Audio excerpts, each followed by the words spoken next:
22/11/2023 को सुरेश जोशी की बॉडी हम लोगों को परी नाला के पास में रिकवर हुई थी, जिसकी मर्ग जांच में के बाद से हत्या का अपराध कायम किया गया था, जिसमें तुरंत कार्रवाई करते हुए 4 लोगों को 25 तारीख को गिरफ्तार किया गया था, जिसमें दयाराम साहू उर्फ देवा, मनीष कुटेल, नितेश सेन और प्रेमेंद्र निर्मलकर, इन 4 लोगों को गिरफ्तार कर जेल भेजा गया था विधि विरुद्ध कार्रवाई करने के लिए। उसकी कड़ी में एक बड़ी कामयाबी पुलिस को मिली है। जो इन घटना का जो मुख्य मास्टरमाइंड था, मेन आरोपी था प्रकाश गोलछा, उसको आज गिरफ्तार कर विधिवत रिमांड पर भेजा जा रहा है। जो क्रम था इसमें ये लोगों ने मिलके सुरेश जोशी, जो कि ज्ञानचंद बाफना के यहाँ काम करता था, और ज्ञानचंद बाफना से प्रकाश गोलछा की पर्सनल दुश्मनी थी। कई कारणों से दुश्मनी जो अभी तक पता लगी है। एक तो इनका सामाजिक इशू था, सामाजिक बहिष्कार प्रकाश गोलछा को विभिन्न कारणों से किया गया था। प्रकाश गोलछा के पूर्व में भी अपराध पंजीबद्ध है उनके खिलाफ, पूर्व में भी वो जेल जा चुका है। उसी वजह से शायद उसका सामाजिक बहिष्कार किया गया था, जिसकी वजह से उसके मन में ज्ञानचंद बाफना के खिलाफ द्वेष था। 2 स्कूल, डीपीएस और आईपीएस स्कूल में भी उसको पहले वो शायद पार्टनर था, डायरेक्टर था, उसको निकाल दिया गया था। और उससे ऐसा लगता है कि एक तो उसको जो दिया गया था वो गलत तरीके से निकाला गया था, साथ ही उसको उन लोगों से पैसा भी मिलना था। जब डायरेक्टरशिप उसकी ख़त्म की गई थी, वो पैसा उसको नहीं मिला, तो वो पैसा वसूलने के लिए और उनकी सामाजिक छवि धूमिल करने के लिए उसने ये कृत्य किया था कि उनके यहाँ काम करने वाले सुरेश जोशी को जहर पिलाकर कोल्ड ड्रिंक की बोतल के साथ में उसको मारा गया, और फिर उसकी हत्या को आत्महत्या दिखाते हुए और हैंड रिटन नोट उसके पास प्लांट करके कि वो सुरेश जोशी अपने जहाँ पे वो काम करता था ज्ञानचंद बाफना और उनके परिवार से परेशान था, अलग अलग तरीके की परेशानी थी, और उस वजह से उसने आत्महत्या करी। ऐसा करके इनका प्लॉट था। वही साइबर टीम, थाना कोतवाली की टीम के द्वारा की गई, और उसके बाद फटाफट हम लोगों को गिरफ्तारी करने में सफलता हासिल हुई है। और कल इसका सबसे बड़ा जो सरगना था, जो मास्टरमाइंड था, उसको भी हमने गिरफ्तार किया है।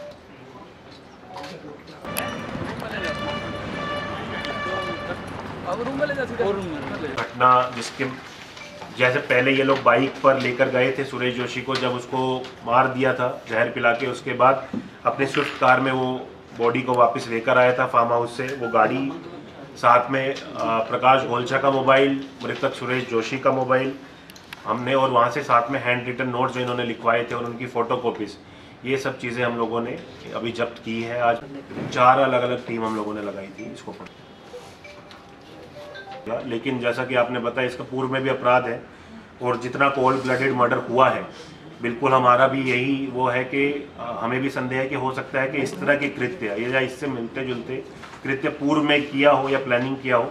उन सब चीज़ों पर भी विवेचना भी जारी है, और अगर ज़रूरत पड़ेगी तो बाकी टेस्ट भी कराए जाएंगे। जिस हिसाब से मर्डर हुआ है, कोई भी आदमी यही सोचेगा कि इतना कोल्ड ब्लडेड मर्डर कोई कैसे कर सकता है पैसे के लिए।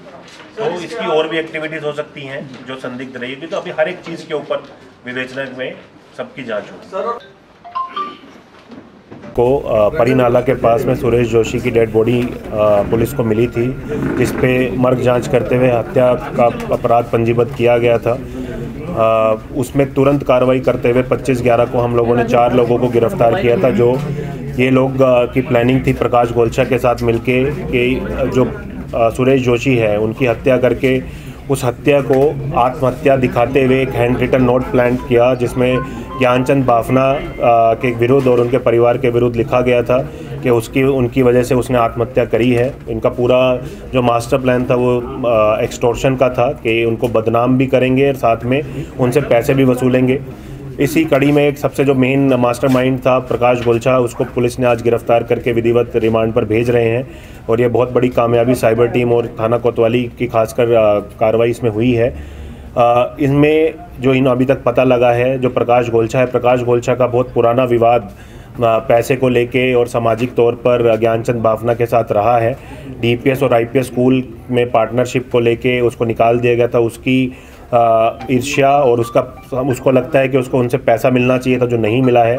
साथ ही क्योंकि सामाजिक तौर पे जैन समाज से उसको बहिष्कृत किया गया था, तो उसका भी उसके मन में द्वेष था। इन्हीं वजहों को लेके शायद उसने इतनी बड़ी घटना को कारित किया ताकि उसको बदनाम भी कर सके और उनसे पैसे भी वसूल सके।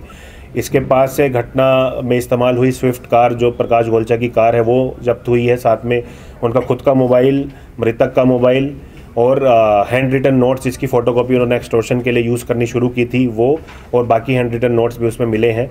विवेचना गतिविधि होगी तो आपको बताया जाएगा।